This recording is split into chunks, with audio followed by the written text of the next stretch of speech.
Listen, when we talk about motorsports, we don't call it spying. We call it espionage. First of all, I want to say a huge thank you to Seth. Full name Seth McFartlane, for suggesting in the comments section that we cover some F1 scandals on the channel.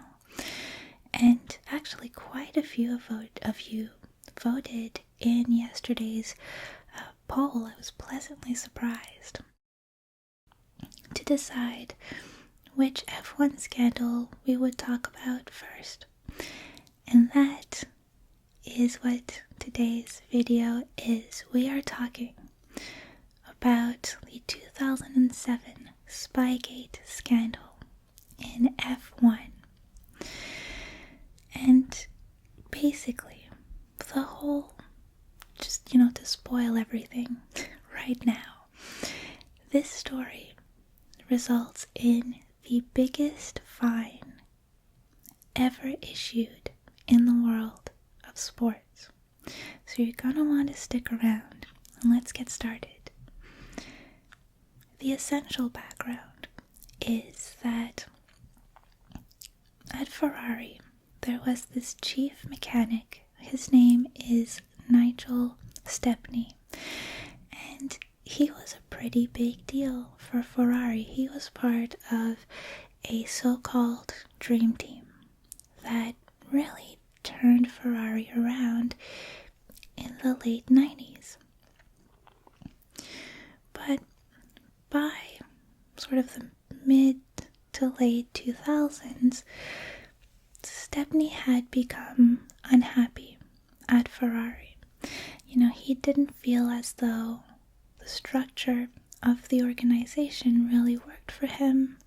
There are stories that he had been promised a promotion that never came.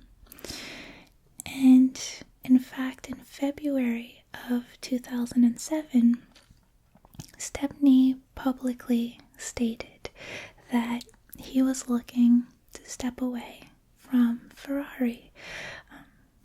It was basically a public call out for a job at this point.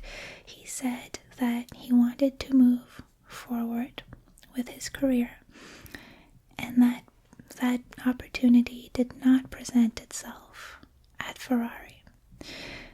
So while he said he'd like to stay there, that if a new opportunity would come up with a different organization, that he would jump ship.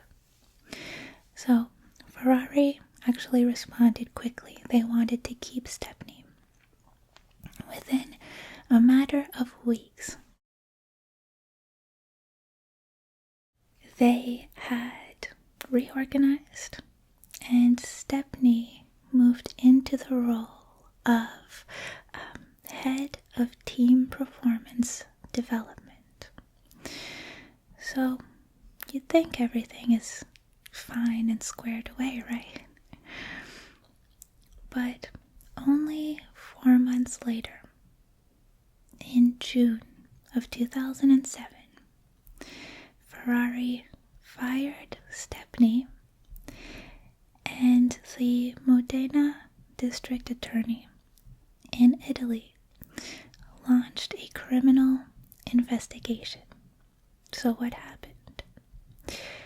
Well, it turns out that it wasn't all water under the bridge for Stepney, and despite his new role, he was still very unhappy at Ferrari, and basically he wanted to hurt them, to hurt the company. So what he did was that he stole an 800-page document. 780, I think, is the actual number. And it was just basically full of confidential technical information about Ferrari's car. It was basically the user manual. And he gave that document to his friend, Mike Coughlin. Now, Mike just so happened to be the chief designer at McLaren, Ferrari's biggest rival. Now, I hate to get to the best part of this story this early in the video, but all of this might have gone unnoticed if it wasn't for the fact that Coughlin wanted a copy of this document. Maybe they wanted to put the original document back and still have all of the information intact, keep a copy for themselves. At this point, Ferrari hadn't even realized that the document had gone missing. And they even, Coughlin, that group, they even had the forethought to not have the head designer of McLaren walking around with an 800-page Ferrari confidential document. So instead, they sent Coughlin's wife, Trudy. Poor Trudy. They sent her to a print shop, a photocopy shop in Woking, which is presumably where they lived. It's a town just southwest of London, to get the copies done there. The thing is, the guy who was working the counter at the copy shop that day, he was a big racing fan, and in fact, he was a Ferrari fan. And when he saw these confidential documents that clearly belonged to Ferrari, he thought it was probably best to email Ferrari and let them know. And that is when Ferrari fired Stepney and took legal action against Coughlin. So a search warrant was issued for Coughlin's home in England, and there the authorities found the document, which had originated from Ferrari's factory in Italy. Now, the case, it didn't go on for too long at first, right? In mid-July, Ferrari reached an agreement with the Coughlins where basically Ferrari dropped its high court case against them in exchange for their cooperation, their full disclosure. McLaren, they followed that with their own internal investigation, and they concluded that no one else at McLaren had seen the document or even knew that Coughlin had any information. McLaren sort of doubled down and invited the FIA, the Fédération Internationale de l'Automobile, to inspect their cars and, confirm that the team at McLaren had not benefited from any intellectual property that belonged to Ferrari. They provided a full set of drawings and development documents that detailed all of the updates that their car had undergone since that theft happened earlier in the year. And in the end, in late July, the FIA announced that it had called McLaren to a meeting of the FIA World Motorsport Council, basically to answer to these charges of breaching the International Sporting Code. And at that meeting, the FIA found that McLaren was in possession of confidential Ferrari information and that it was in breach of the code. However, they had no evidence that McLaren had used that information.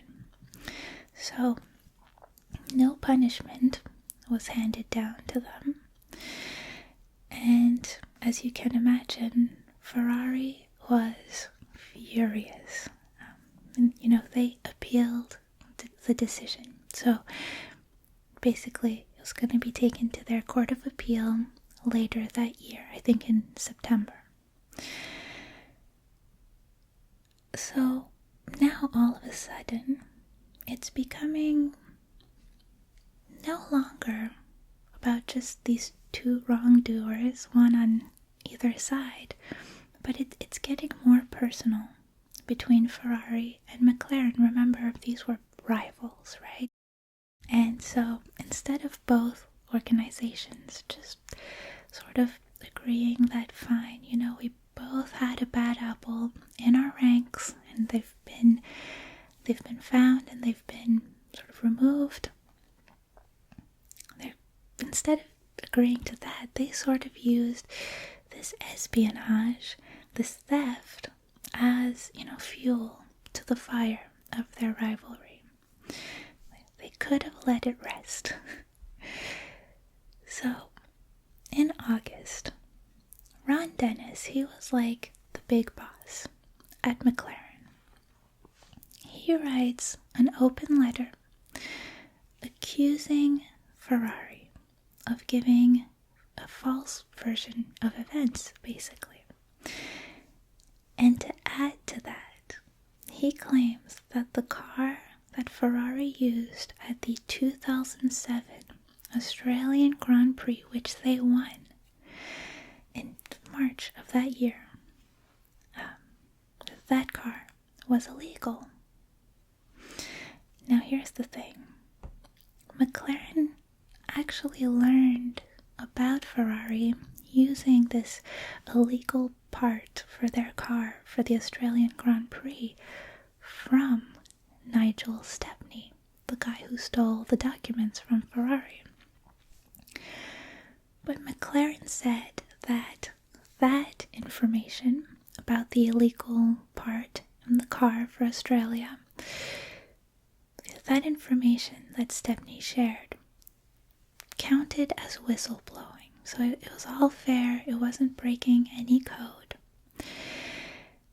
And basically that was totally different from what they were accused of doing, which is stealing technical information via Stepney.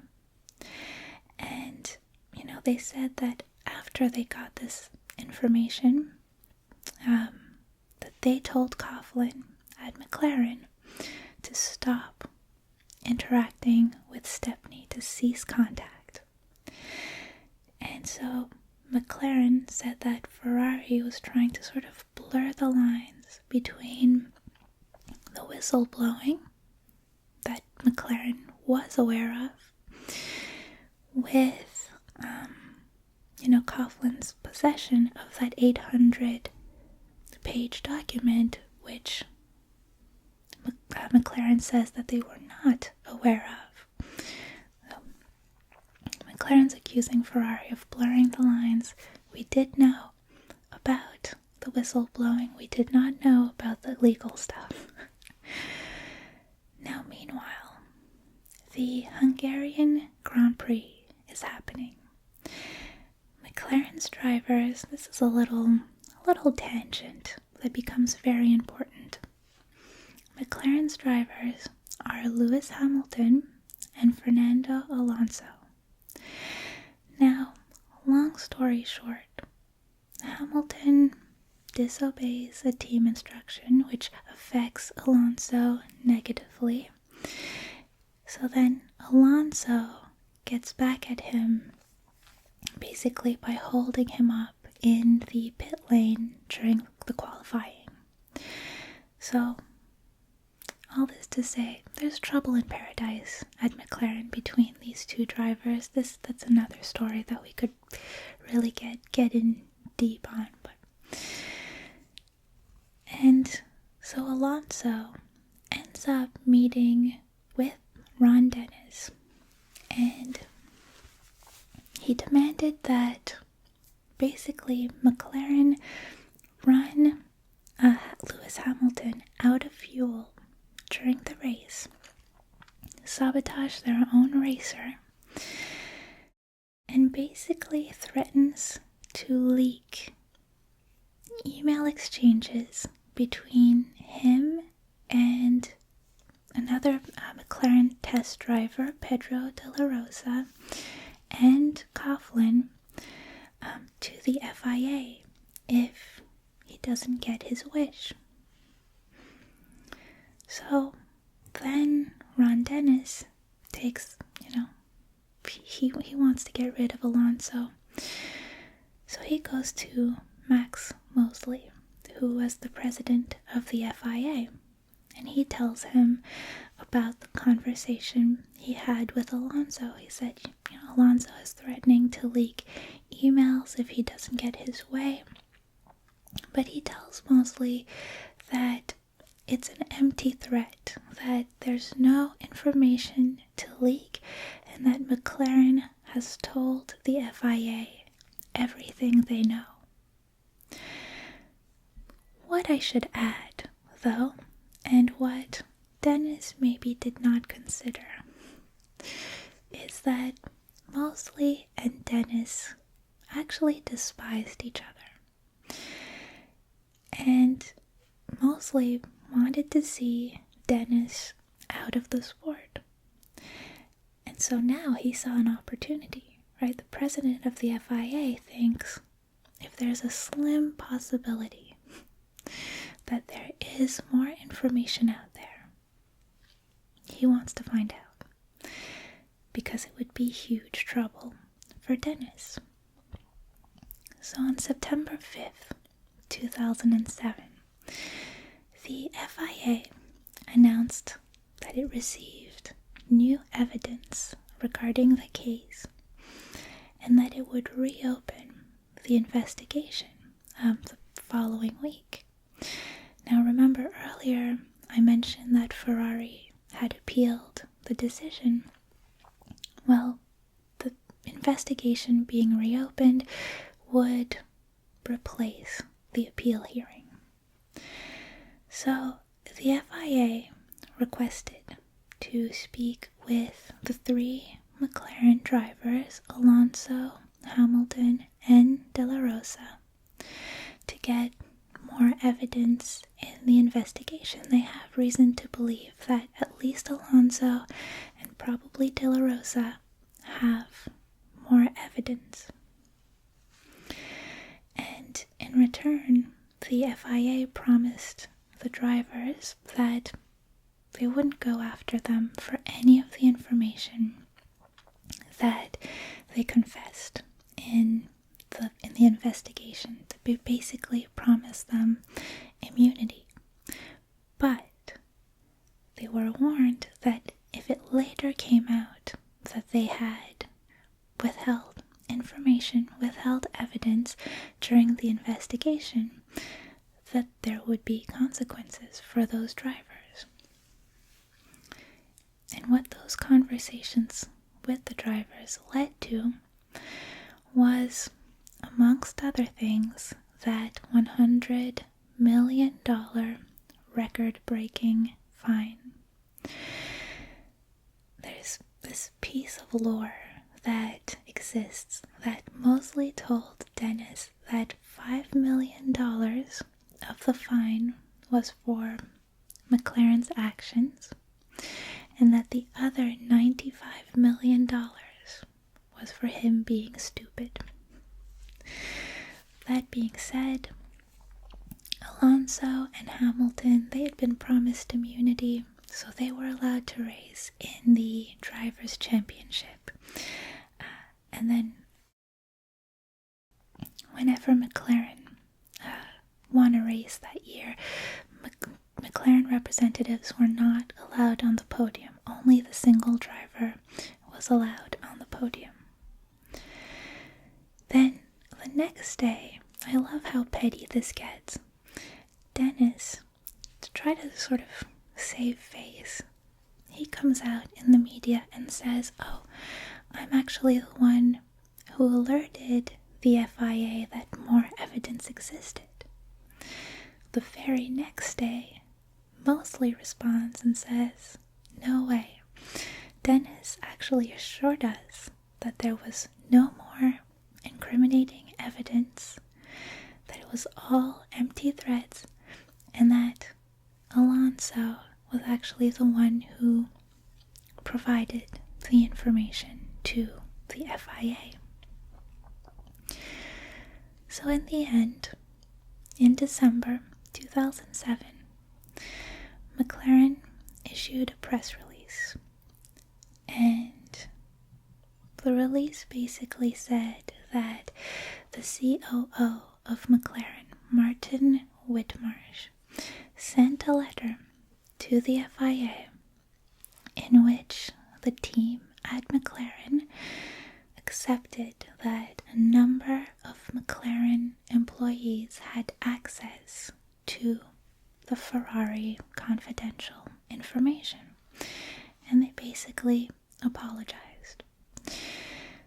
And on the same day, the FIA issued their own press release saying that in the interest of the sport, they wanted to consider the matter closed. And I think that's as good a spot as any to leave this video. If you'd like to hear basically about the long-range aftermath that this scandal had on McLaren, let me know down in the comments. But otherwise, thank you so much for watching. This was a fun, different topic to cover. Thank you very much, Seth. I'll see you in the next video.